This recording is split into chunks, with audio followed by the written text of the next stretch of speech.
All right, let's talk about one of the most fundamental battles you'll ever see in the market. It's this epic tug-of-war, right? On one side, you've got a fantastic story, a narrative that sends a stock price to the moon. And on the other side, you've got the cold, hard math of reality, trying its best to pull that stock right back down to earth. You know, this one sentence, it's pretty much the key to this whole thing. It's like the market's ultimate unbreakable rule. A company can have all the hype in the world, a story that sounds amazing, but in the long run, this simple bit of math, it's undefeated. It really is like a law of financial gravity. Okay, so take a look at this chart. It's for an Australian plumbing company called Reece. And at first glance, this looks like a dream investment, right? Look at that blue line. That's the share price. It's just shooting straight up from 2015 to 2022. But the real story, the problem that's hiding in plain sight, is actually buried in those other lines. And that really gets to the heart of the mystery here. How on earth is this even possible? How can what the market thinks about a company get so completely disconnected from what the business is actually doing? Well, that's the puzzle we're going to solve today.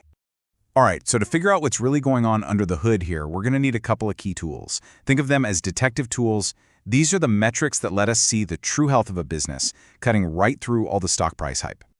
First up, we have something called return on invested capital, or ROIC for short. The easiest way to think about this is like the company's report card. For every single dollar it puts into the business, building new stores, buying more stuff to sell, how much profit does it actually get back?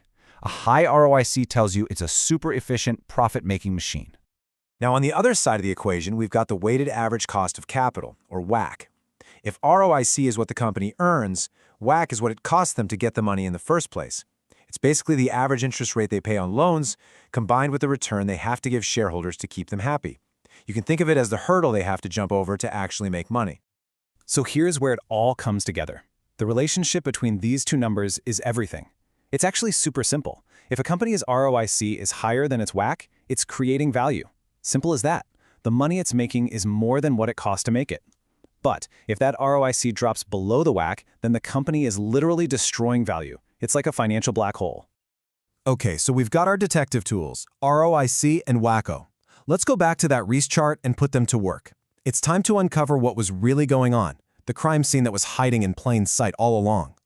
So let's just ignore that flashy blue line, the stock price, for a second and focus on the real story. See that purple line?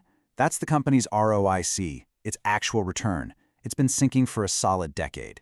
And at the exact same time, look at the black line. That's its WACC, the cost of doing business. It's been creeping up. These two are heading right for each other. It's a collision course. And this wasn't some sudden event, It happened over years. Way back in 2012, you can see the company's profitability started to get weaker. But then, in 2015, the stock just takes off. It completely disconnects from reality. And then you get to 2020, and that's the big one. That's the moment of truth. The purple line crosses below the black line. From that point on, the company's returns are officially lower than its costs. This is the danger zone. From this moment on, the company is officially in value destruction mode. Think about what that means. Every new dollar they invested to grow the business wasn't just wasted. It was actually making the financial hole they were in even deeper. So you've got this crazy situation, right? A business that is fundamentally broken, it's destroying value, but its stock price is hitting all-time highs. That kind of disconnect, it just can't last forever. Something's got to give. A reckoning is coming. But check this out, because this part is wild. Even after the business crossed that line in 2020 and started destroying value, the stock price kept climbing for 2 more years. Can you believe that? The story, the narrative, it was just that powerful. It completely steamrolled the math, but, only for a little while. And then, gravity wins. Because in the end, gravity always wins. And you can see it right there on the chart. The story finally shattered. And the valuation, it didn't just gently float down. No, it snapped back. And it snapped back hard. That blue line came crashing down to finally meet the ugly reality that the fundamentals have been screaming about for years. So look, this whole story isn't really just about one plumbing company in Australia. It's a timeless, universal lesson about how markets work. So what's the big takeaway for you, whether you're an investor or just curious about all this?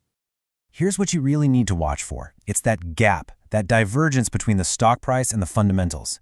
When a share price is telling you a story of amazing growth, but the numbers, the ROIC and WACC, are telling you returns are falling below costs, well, you're probably looking at a bubble inflating in slow motion. Now, you might not know exactly when it's going to pop, but you have a pretty darn good idea of how this story is going to end. And this quote just nails it, doesn't it? Markets can ignore the math for years, but not forever. Stories are powerful. Hype is powerful. But they can't defy the laws of financial physics forever. Sooner or later, the math has to win. So, I'll leave you with a question to chew on.